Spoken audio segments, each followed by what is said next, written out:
Every year I know we gonna go hard. We been that team ever since Bart started.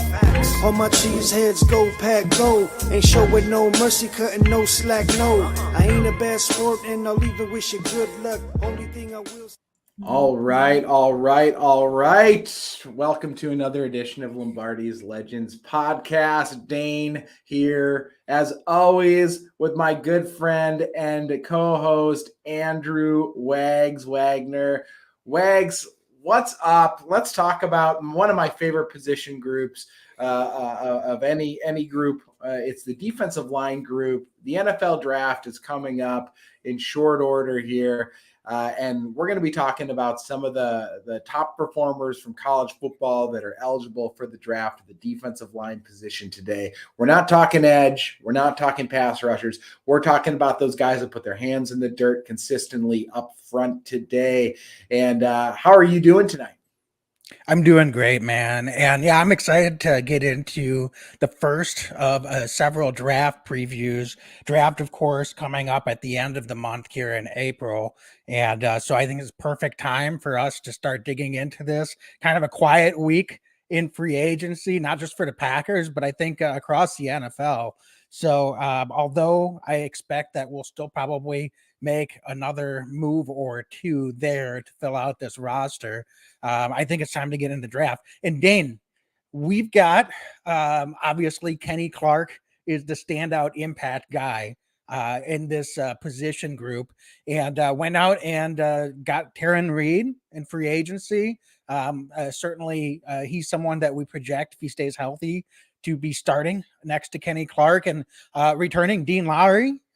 He had maybe his best year as a Packer last year. And so although we don't necessarily need to add, I think just looking at the Packers front office and their MO, a lot of times it seems like the last few years we've gone out and gotten that free agent for that 1 or 2 year short-term deal, and then went and drafted someone pretty high at that same position group. Think back to cornerback, think back to linebacker, think back to edge, especially a few years ago when we went out and got the Smiths and still drafted Rashawn Gary high in the first round. So it's not going to be a shock to me if the Packers, with 5 picks in the first 3 rounds, use one of those on this defensive line. So, and then of course we think we'll get probably have an expanded role from TJ Slaton, and Jack Heflin was on the 53-man roster all last year too. So those guys are going to be battling for not only a position on the roster, but for some snaps, I think, going into next season. But that said, Dane, any other thoughts on the kind of where we stand, the state of the defensive line position group, or why it might make sense for the Packers to target a guy with one of those top 5 picks with this defensive line? Well, Wags, you mentioned the Packers acquisition of Jiren Reed, and I'll tell you what, I thought that made the position not as big of a need. You can never have enough big guys on the defensive line. But the Packers historically will carry 5 to 6 defensive linemen. And I'll tell you what, while it's always nice to have another big guy up front, I actually really like the mix of the position group right now. Kenny Clark's your stud. Reed's going to be pass rusher, but can kind of do it all along with Dean Lawry. The Packers oftentimes will play 2 down linemen and add these extra linebackers. You've got somebody like TJ Slaton, who I think you and I both really, really like, had, I thought, a really strong rookie season for a 5th round guy. He showed a lot of flashes for potential, more pass rush, honestly, than I thought we would see from a rookie. We knew he could stop the run, but seemed like in limited snaps, Wags, he was out there making plays whenever he was given opportunity. And then we talk about Jack Heflin, as you mentioned. I feel like he is the heir apparent to somebody like a Tyler Lancaster, a free agent. I think that Jack is very much in the mold of Tyler, but I think actually has a little bit more pass rush upside. And that's a compliment, right? Tyler Lancaster earned a lot of snaps over the last few seasons. I think Jack Heflin could fill that role. So what I think we're looking at is, We'll probably have a couple more defensive linemen between the draft and undrafted free agents to have enough bodies and guys kind of competing in camp. But the question becomes, do they use that really, really high draft capital and try to fill that defensive line role? Or do they go with the veteran young guy mix and then maybe add a guy a little bit later as, kind of their guy to make a splash this year, a la TJ Slaton last season? And that's what we're really going to be looking at, I think, here. But there's some talent in this defensive line group. I wouldn't say it's the deepest of the position groups. There's a lot of other deeper position groups in the draft this season, but there's definitely some talented guys here. And I think that's what we'll look at today. For sure. And I think while there's some talent on the Packers defensive line group as well, I think a part of why I expect they might go early on defensive line is Dean Lawry is going into the last year of his deal. We mentioned Jarran Reed, short-term contract. A lot of times our front office likes to get a year ahead and bring someone in. So we've got TJ Slaton and Jack Heflin that are going to continue to develop, and I think expand their roles, hopefully, if they can take a step forward in year two. But it wouldn't hurt to have kind of a guy that might project as more of a high impact level talent that can come along and be ready, hopefully, to replace some of those guys by next year if he's not already putting in a bunch of snaps this season. So that's kind of where we stand with this defensive line group as we look at this draft class. So Dane, what we're doing here, folks, is we're not doing our own rankings here. We are using consensus draft rankings for this defensive line. And I really like doing that because there's a lot of variance, especially with this position group, depending on, what draft expert you're looking at. So we're just going to look at some of the top guys, like you said, Dane, and it all starts with Jordan Davis from Georgia. And this is just a monster of a man. So, Dane, what are you able to tell us about Jordan Davis? And he's probably someone that might be taken before the Packers select at 22, but you never know with the capital that we have. If he's someone that Packers really like and he starts to fall into the middle of the first round, you never know if the Packers are going to target to move up in a trade. So what can you tell us about Jordan Davis? Yeah, Wags. I mean, so Davis, maybe nobody has risen through the last month or so as quickly as Jordan Davis did after the NFL Combine. I thought that he really improved his draft stock. He's the guy that everybody's talking about because big man's 340 pounds, and he ran a 4.78 40. Unbelievable time. He showed a lot of athleticism there. I mean, Wags, that's faster than some tight ends in this league. So, a really incredible display by him, and it definitely made people's head turn, right? And I think that's the first thing that we need to talk about with him. He's got those really long arms too that you love to see at the NFL level because, folks, defensive linemen, it's all about separation. It's about separating yourself from the offensive lineman and being able to read the plays and make a play. And that's something that this young man really, really, is able to do. And that's why he's very likely, as you mentioned, Wangs, he's going to be going very, very early. I mean, one of the things that I've read from a lot of scouts is that he controls blocks really well. Of course he does. His arms are so dang long. He better be able to. They're not going to be able to get inside and consume him. I think that while that's all fantastic, there's also downsides to somebody like him. And something that I have a big question mark on, he doesn't play a lot of snaps, or at least he didn't in college. I was reading that he played less than half of the defensive snaps for Georgia. That is, a little bit of a red flag for me. And I think part of the reason that's the case is because he's not really a strong pass rusher. So our team's going to be drafting this guy coming in here to be really a 2-down player. That there's potential that that's the case for somebody like a Jordan Davis. Don't get me wrong.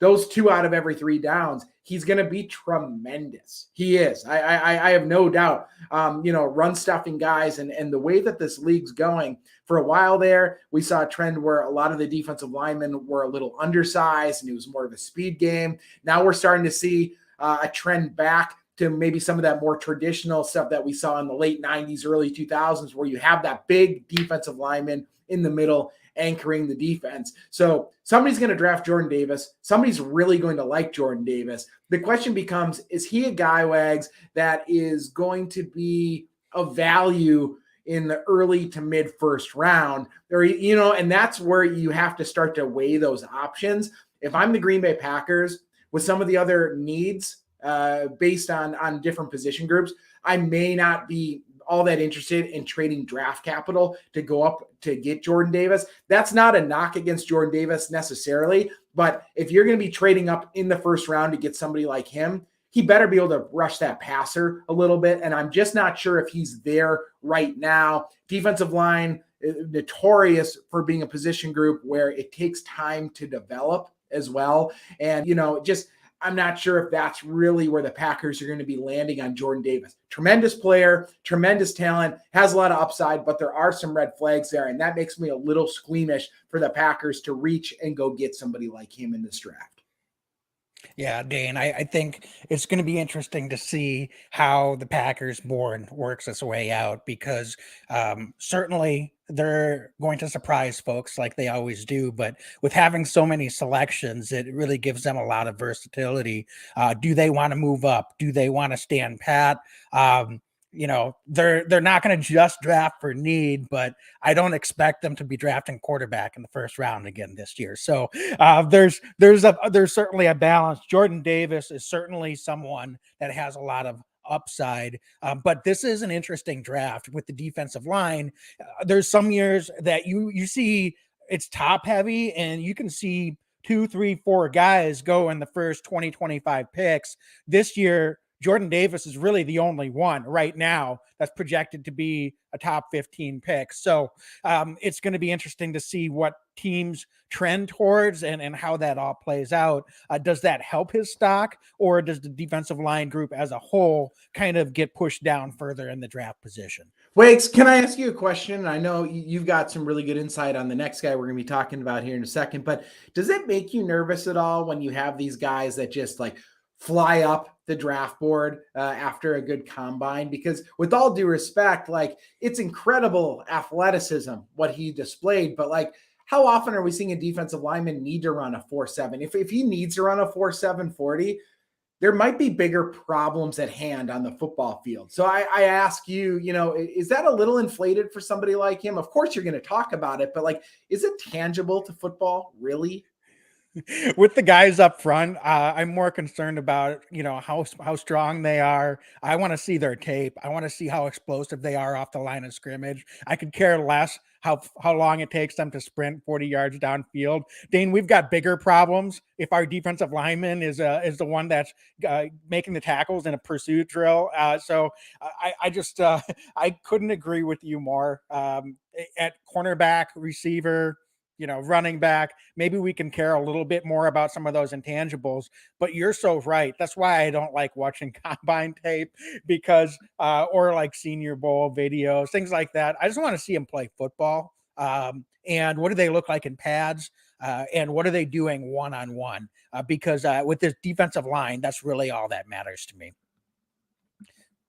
So Dane, just looking ahead, then next guy that we had in our rankings is going to be Devontae Wyatt, also out of Georgia. And Devontae is a guy that high motor, very explosive, maybe a little bit undersized for a traditional defensive lineman, especially in a 3-4.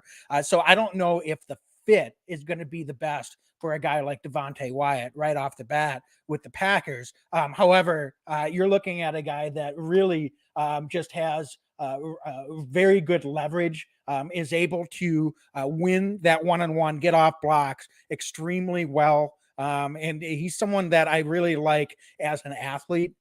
He just has a lot of closing quickness and some twitch. So he, to me, looks like someone that could be kind of a higher upside Kingsley Kiki. Kingsley Kiki, of course, is someone that unfortunately we had some hopes for, but didn't really work out as he ended up getting cut last offseason. But Devontae Wyatt has the measurables. I do question how much he has in terms of gap control in some of the film that we've seen.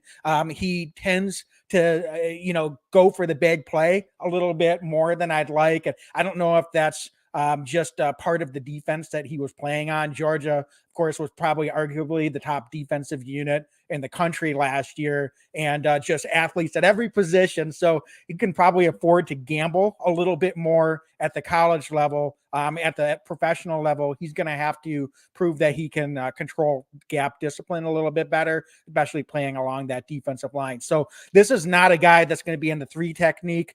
He will be lined up kind of on the outside on the defensive line. Probably needs to put on a little bit more weight. But definitely someone to watch out for, especially late in the first round, maybe with the second of their first round picks. If he's there at 28, he could be someone the Packers are looking closely at. Hey, Wags, so you mentioned that. And so, folks, there was not an error there. This is the second Georgia guy in a row we're talking about.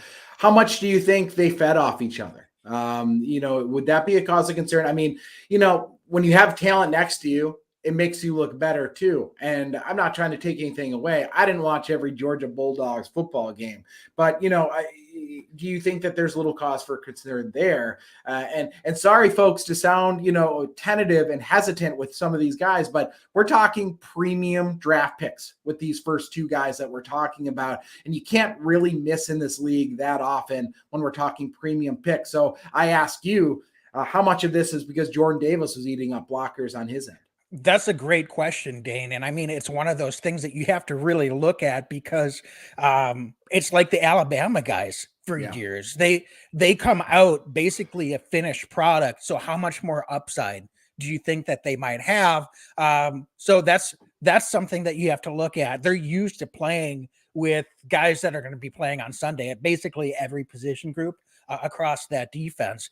And one thing I will say is Devontae Wyatt put on some weight over the course of his college career. So he's filled out his frame. I think it certainly is someone that playing next to Kenny Clark, playing next to Jarran Reed, those guys can get off blocks and rush the passer. I think it's fair to say that if you throw someone like him in there in that group and he it plays at a high level the way he did in college, he will continue to be playing next to guys that can be disruptive. So I wouldn't be overly concerned about that, but it's certainly a factor whenever you evaluate and look at these guys is individually versus team, how much more can you expect from them at the next level? Anything else you have on him? Otherwise, I'd be happy to move on to Marvin Lille, who I know is another guy that we've been looking a lot at. Texas A&M product. Here's what I like about him right off the bat. The Packers, it doesn't matter if we're talking offensive line or defensive line or linebacker or whatever. And we're seeing it with the cornerback room right now with Rasul and Jair and Stokes. We like guys that provide flexibility to the team and that can do a little bit of everything. Lille is that guy, incredibly versatile athlete in college. At times, the Aggies, they allowed for him to play inside. At other times, he was going to be a little bit on the outside. And this is what I like about him. He's a really good pass rusher on the inside.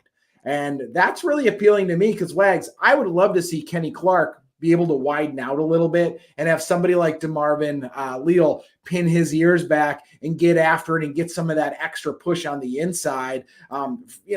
Frankly, it's needed, right? So I look at somebody like him. I really like the flexibility, and I'm sure the Packers like that as well. That being said, a little bit of a concern that I have here is really strength. I think at times he's had a hard time. He's gotten eaten up by blockers. I watched some tape on him where he looks really, really good, but a little bit up and down, a little bit inconsistent here. And that's why he's not likely to be a top 15 or 20 pick, right? I would expect him to be more of a second round guy at this point. But strength and power and being able to shed these blockers are all things that I think are fixable, workable things. But if where I think he really projects at the NFL level is more inside and in the interior than the outside. And if that's the case, he's just going to need to get a little bit stronger. Then he's going to be able to kind of get away with a little bit more on the inside. The pass rush is there, but the strength, if he's playing primarily in the inside, we're going to need a little bit more on that. And that, again, is why he won't be probably a first-day guy, but I would not be surprised at all if Lille goes off the board early to mid day 2. And, he's going to be a guy that's going to contribute right away at the NFL level. For a team like the Packers, you're not relying on him to be playing 40 plus snaps a game, right? He'd be a rotational defensive lineman. So while I don't see the Packers I think it's very unlikely they use a day 1 pick on a defensive lineman. I could definitely see the Packers, using a day 2 pick on somebody like Lille. I think that he fits their scheme a little bit more than the first 2 guys that we talked about. And just the ability to play inside and outside gives the Packers different looks, something that they love to do. Yeah, I completely agree. And yeah, we're certainly looking at already day 2 guys here with the third one that we're looking at. And I think this is where the value starts to come in. And not to give away the lead on this, but I completely agree with you that the Packers, I don't think they're going to take a defensive lineman with their first 2 first-round picks either. But I've certainly been surprised before. And once we start getting into some of these guys, with Lille being the first, I think we start to get a little bit more value if any of them fall into their laps with one of their 2 second-round picks, or even into the 3rd round, perhaps with a couple of these guys that we'll get to as well. And so you can still get some pretty high impact athleticism and potential on this defensive line on the 2nd or 3rd day, which normally doesn't happen with this position group. But because it's missing some of that top line talent, perhaps as a whole, defensive line doesn't get prioritized by as many teams on day 1. So I think the Packers could be active in the 2nd round with picking one of these guys up for sure. So Dane, then the next guy we were looking at that I had is Travis Jones out of Uconn. And wait, should we hold that thought until we hear from our sponsor? I think we should. Thank you for reminding me, Dane. Let's talk about our sponsor, DraftKings Sportsbook, official sports betting partner of the NFL. And of course, it's March Madness. Still, we've got the championship game last night. Dane, I, for one, was happy to see Duke go home yesterday. So I don't know if you or Andrea have any picks for tomorrow night's game, but we've got a nice deal here with college basketball for one more day. So it's a good time to jump in on it. Wags, are you still bitter from the 2015 loss to Duke, Wisconsin's loss in the championship game? Me too. I am too. I was glad to see him go home too. And I'll tell you what, we're riding the North Carolina wave here in the Varese home. And I'll tell you what, DraftKings, promo code TPPN. I say it, but y'all need to hear this. My wife never had used DraftKings prior to them sponsoring this program. She learned about the DraftKings Sportsbook, and she's been having a heck of a lot of fun. Since then, she bet a ton on football every single week, all through the season. Not on Packer games. We don't do that in this house, but everywhere else, she was enjoying some fantasy football. Now we've moved to basketball. It's going to be a lot of fun, I think, Monday night, and we're going to be riding North Carolina. But folks, because of promo code TPPN, able to get some free bets back, all because DraftKings Sportsbook and how great they are. They want to bring you in. It makes the games even that much more enjoyable. Last night's game was fun. It was even more fun using DraftKings Sportsbook and making a little bit of money on Duke's loss. All right. So download the DraftKings Sportsbook app now. Use promo code TPPN. Bet $5 on any college hoops team to win and get $200 in free bets if they do. If they win, you win with promo code TPPN this week at DraftKings Sportsbook. 21 plus restrictions apply. See show notes for details. All right. So Dane, thank you for reminding me to get in our sponsor there. So talking Travis Jones then. Big man from Uconn. This is definitely a guy that projects to be in the 3 technique. So could be someone that they bring in. He would move around the defensive line. Certainly if he can be impactful, particularly in early downs, perhaps he gets out there and lines up next to Kenny Clark if the Packers wanted to bring him in. I really like this guy. Really, as a run stuffer, he could help this Packer defensive line a lot. Huge, powerful guy, 6'4", almost 330 pounds. So that's a lot of mass to try to move off the middle. And he's got just really, really powerful hands. I think one of the things that I like about him is he does know how to leverage his body really well, just looking at some of the highlight videos. And he uses his ability to get downhill, and he even can really stuff the run right in the middle. So when you're looking at the guy like Travis Jones, certainly Uconn is not in a high-end conference, but he is able to get upfield pressure up the middle. That can be extremely disruptive, especially at the NFL level. At college level, sometimes you don't see that disruption as much, just because the talent across the rest of the defensive line may not necessarily be there.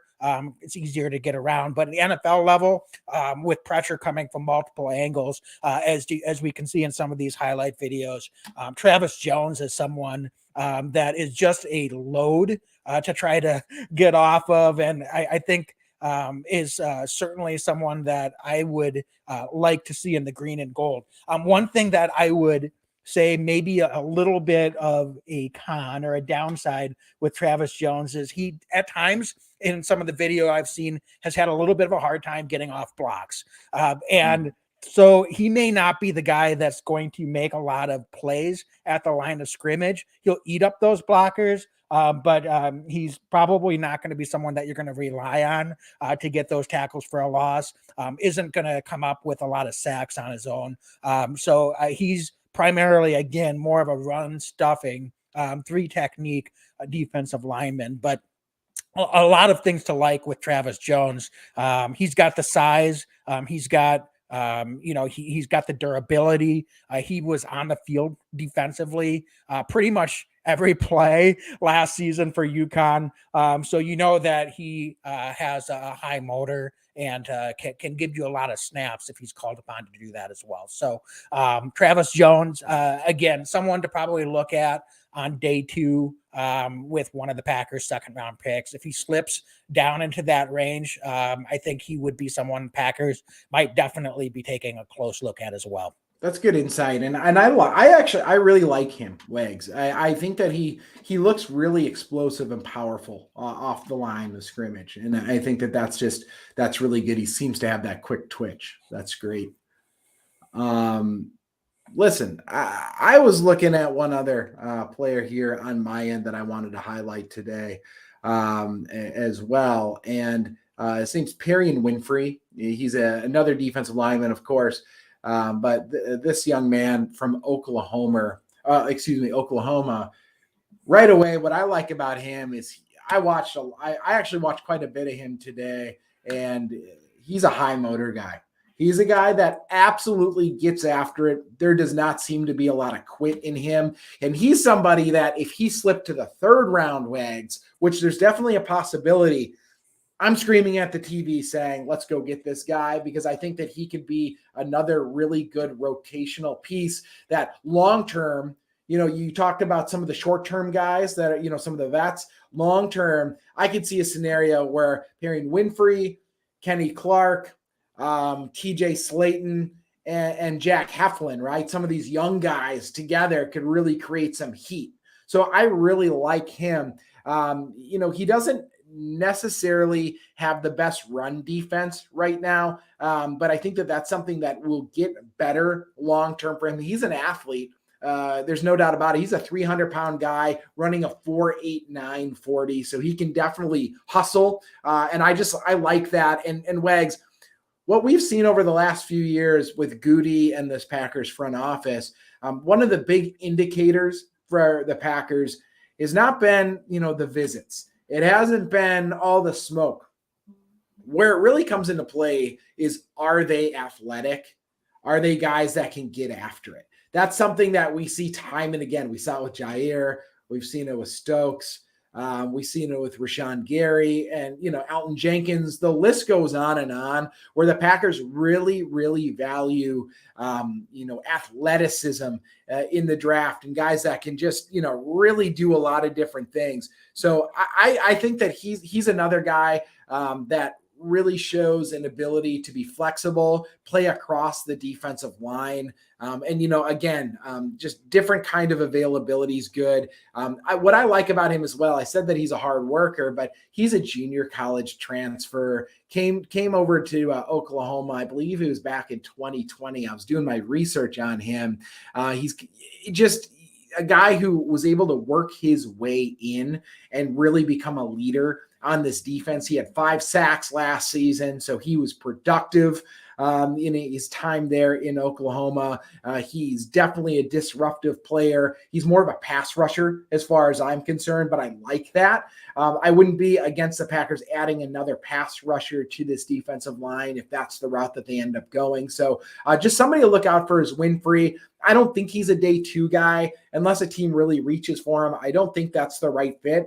But in day 3, Wags, 3rd round has not been the Packers' friend over the last few years. I think they could end that kind of bad streak by getting somebody like Winfrey. I think that he's, there's no sure things in the draft, but I do think he's going to prove over the course of his career to be a solid defensive lineman in the NFL. And he's going to be a guy who sticks with a club for 4 or 5 years at the very, very least. I really do think that. So keep an eye on Winfrey. I think he's going to be a good football player. And if he lands in the Packers' lap, he's somebody that they absolutely need to consider in the 3rd round. I agree. This guy, when you look at his tape, he has some of that old school physicality. Yes. He just pops out a little bit on tape. I think he plays with a little bit of a nastiness, high motor guy. I think there's definitely room for that on the defensive line. Mm-hmm.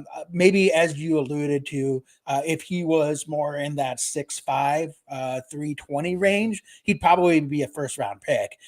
But just not necessarily undersized, but hasn't filled out to the level that you'd like for an NFL defensive lineman, particularly on a 3-4.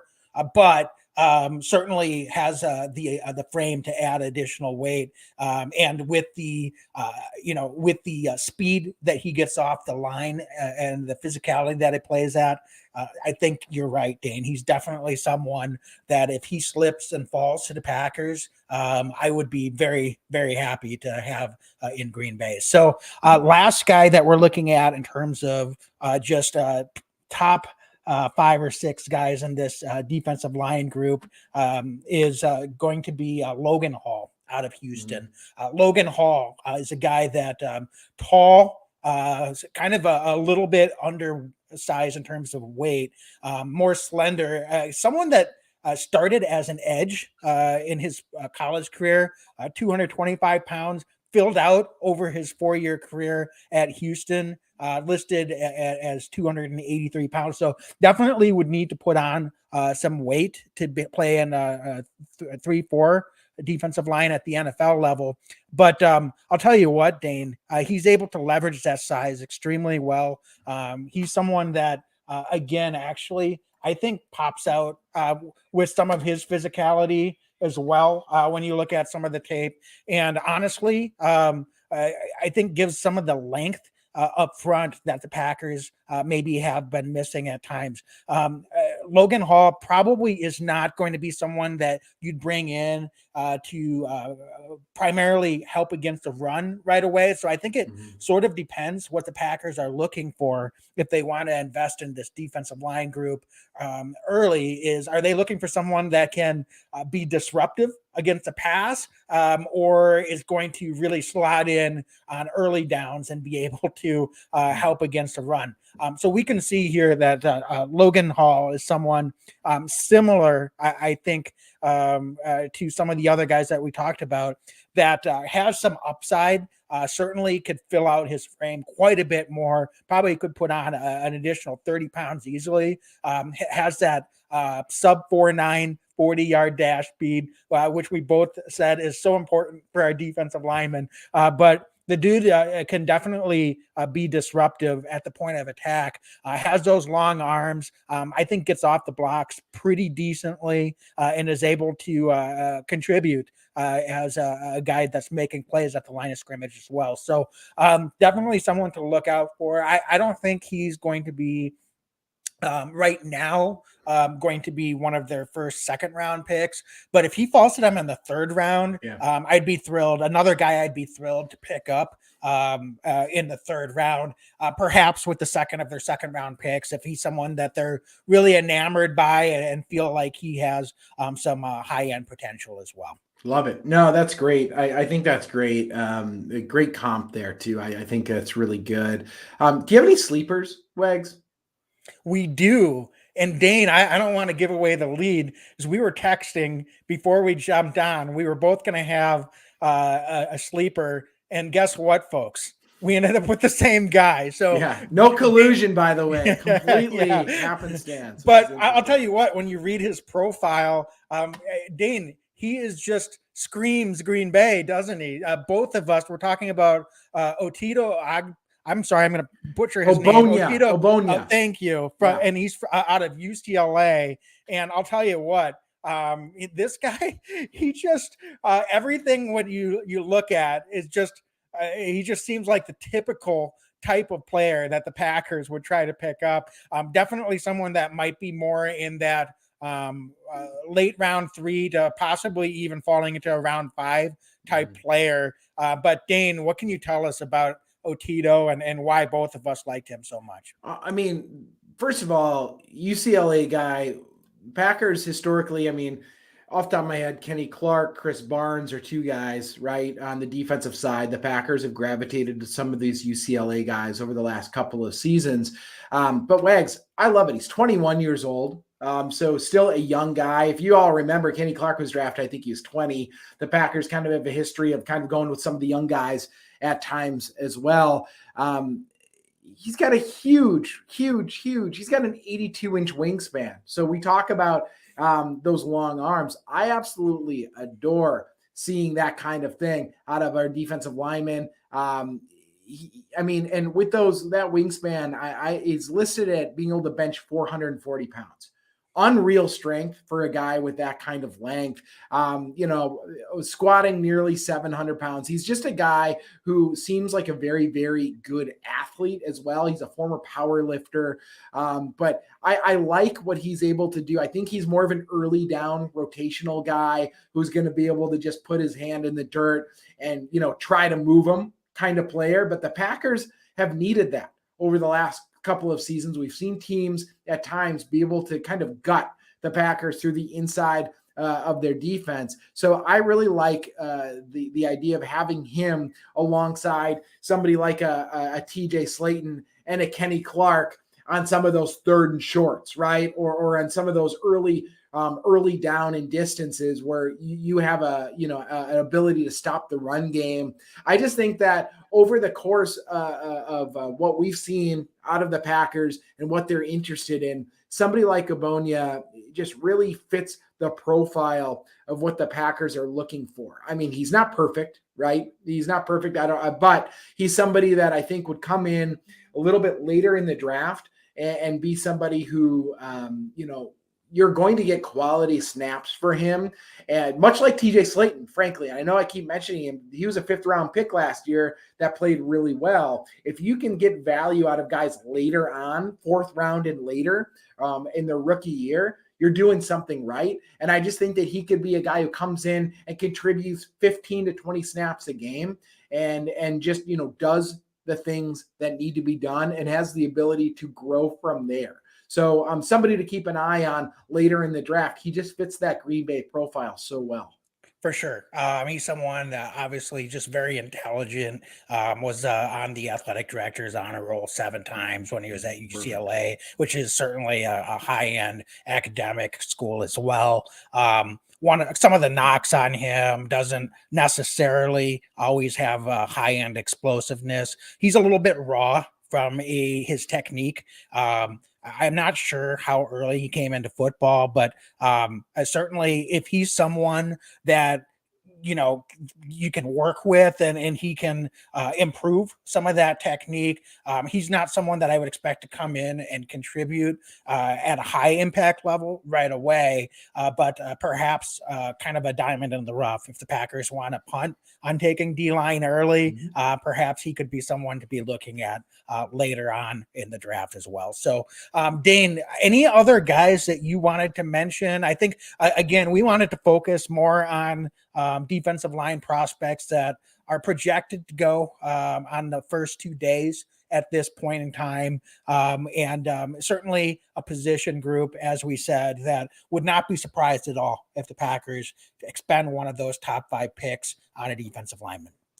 Yeah, no, I think that we covered some of the top line stuff. Obviously, Wakes, we're going to be doing, and folks, we're going to be doing other position groups of interest over the course of the next couple of weeks leading into the draft. So if you like this, please keep listening. We're just getting started on this type of thing. And obviously post-draft, we are going to be doing deep dive on whoever the Green Bay Packers select. But it's always fun to be able to talk about some of these young guys coming into the league. And you never know. Every once in a while, Wags and I here are right, and we actually land a guy that we think. So, who knows? Maybe we land one of these guys this time. Yeah, you name enough of them, we can be right eventually, right, Dane? So that's right. Absolutely. So I think that does it for tonight. Folks, thanks so much for jumping on and joining us. As always, be legendary and go Pack, Go Pack, go.